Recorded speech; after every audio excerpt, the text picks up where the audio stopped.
question I want to ask you out there, is there a place for forums and blogs in the NBL? Me personally, I don't think so. At the Hunter Pirates, they had some trouble with their forum on their own website. They went around and asked a few people, including myself, and they basically said to me, do you want to get rid of them, or should they be there? You know, I said no.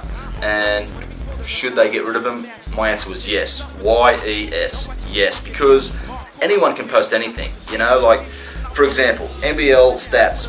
I said it in the last episode of TO, good site, come up with some good stuff, but they can post anything, you know, and I'm not going to go on about Grant Kruger's number 11 and all this type of stuff, you know, which still hasn't changed, by the way, but meaning from that example is that anyone can post anything on the net, you know, and say, you know, someone's black when they're white, or someone's blue when they're pink, or, you know, or someone's number 50 when they were number 1. They could post anything. Say they were 6'7" when they were 5'10", you know, something like that. You can put anything, you know. There's no, like, no one's, you know, mediating it. No one's, you know, policing it, saying, you know, this is right, this is wrong, and the NBL aren't going to do that. That's what NBL.com's for, because they've got their own website with their own deal and their own stats and own whatever there. And NBL.com is a pretty good site. I check it out all the time, just about every day, and get all my information from there, because that's the word of mouth, that's the horse's mouth, that's where the truth comes from. And that's what I reckon on the forums and NBL. Now, on a serious note, this stuff about getting rid of the foundation teams like Wollongong, you know, like the Canberra Cannons, Brisbane Bullets, Newcastle Falcons, even down to the Hobart Devils and the Gold Coast Rollers, you know, we've got to have those teams in the league.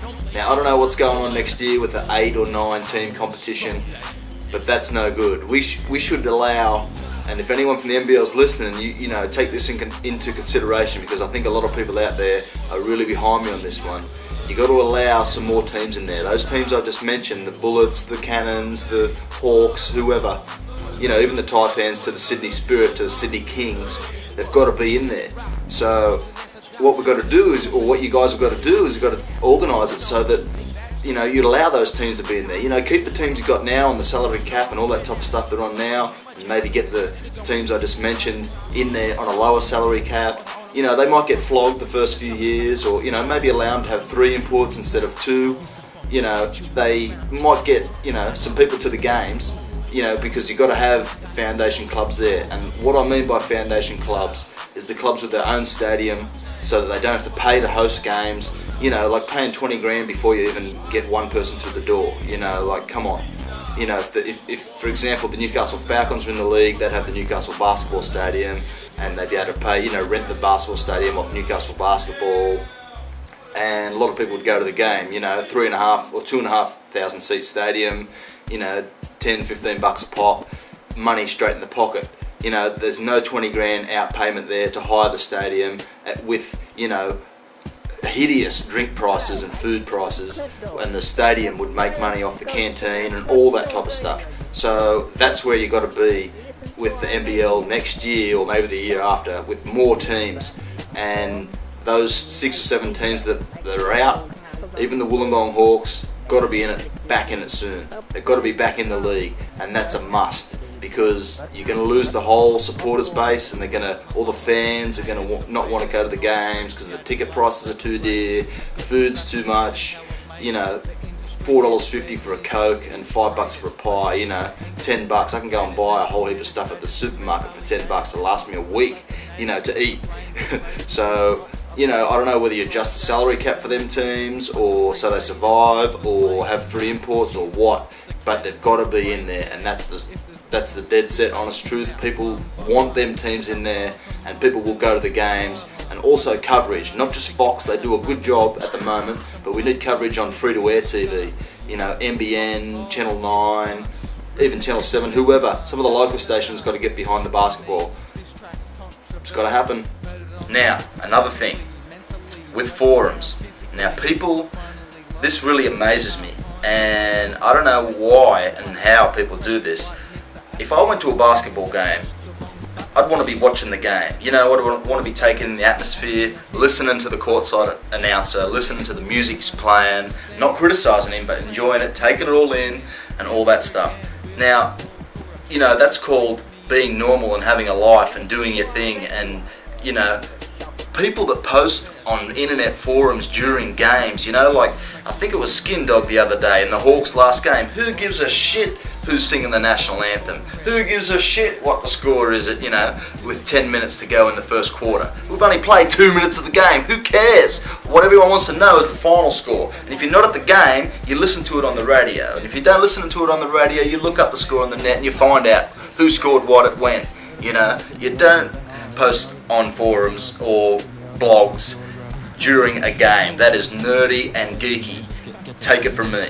Now, I've got a very special treat for you there at Oz Hoops, aka Gay Hoops, a long night at Keilor. If you have a little look there, read a little bit closer, it might say a bit of the old Clinton Gardner in there sometime, somewhere, towards the end. There's a few big names there, Dwayne Nelson and a few other guys.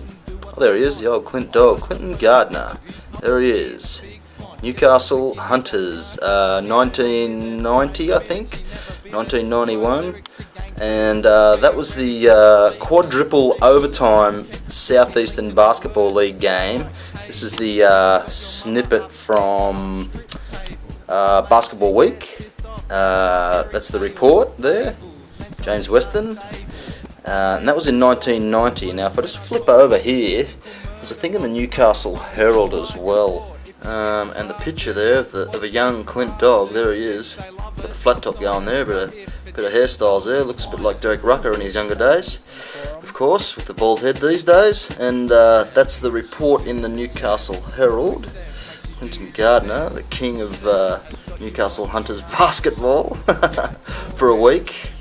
That was the quadruple overtime game. I don't know if that record still stands, but there was myself, Ewan and Todd Hadaway left on the court. 3-on-3, and I think it was Keilor. They had Dwayne Nelson and two other guys left on the court, and it went into 4 overtimes, and yes, we lost. I have the actual score sheet of that game for the old, I think it's a copy. There's Clint Dog, number 32 there, Tom Harvey, the import, Michael Gallagher, Ewan Jones, there he is, Jace Atkins, Rowan George, Todd Hadaway, Marty McLean, David Willis. Actually, I've got a bit of a story about Marty McLean and David Willis.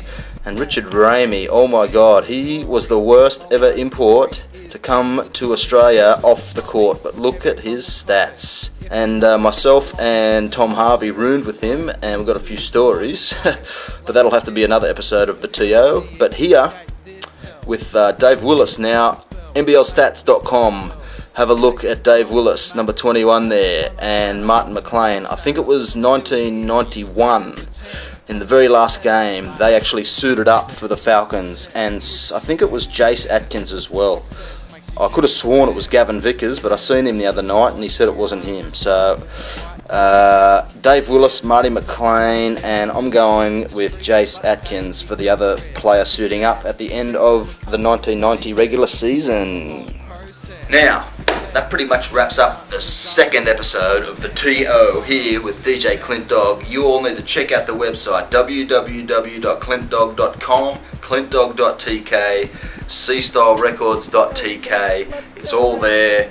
Go out and download all the songs. The film clips are there. Check these episodes out, number 1, and we got some things on there as well. Poster show with some bomb-ass posters from the old school. And check out episode number 3 of The Turnover coming up real soon. It'll be out next week. And the Melbourne Tigers will win the NBL this year. 36ers will win next week in New Zealand. Perth will win in Perth on Wednesday night. And the South Dragons will beat them later. And the Melbourne Tigers will beat the 36ers, I think they play. If 36ers win, that is. The Melbourne Tigers will win out of the South Melbourne Dragons and the Melbourne Tigers game for the grand final. You've heard it here on the TO first. DJ Clint Dog in the house. Don't forget to shout out to DJ Rod. I forgot about you, man. And Skin Dog the Hawk. Congratulations, man. Enjoy the year next year. See yous. Throw up, we don't give a fuck. You get got, we'll be up at Charlestown for the fucking throw up. We don't give a fuck. You get got, we'll be up at Charlestown for the fucking throw up. We don't give a fuck. You get got, we'll be up at Charlestown for the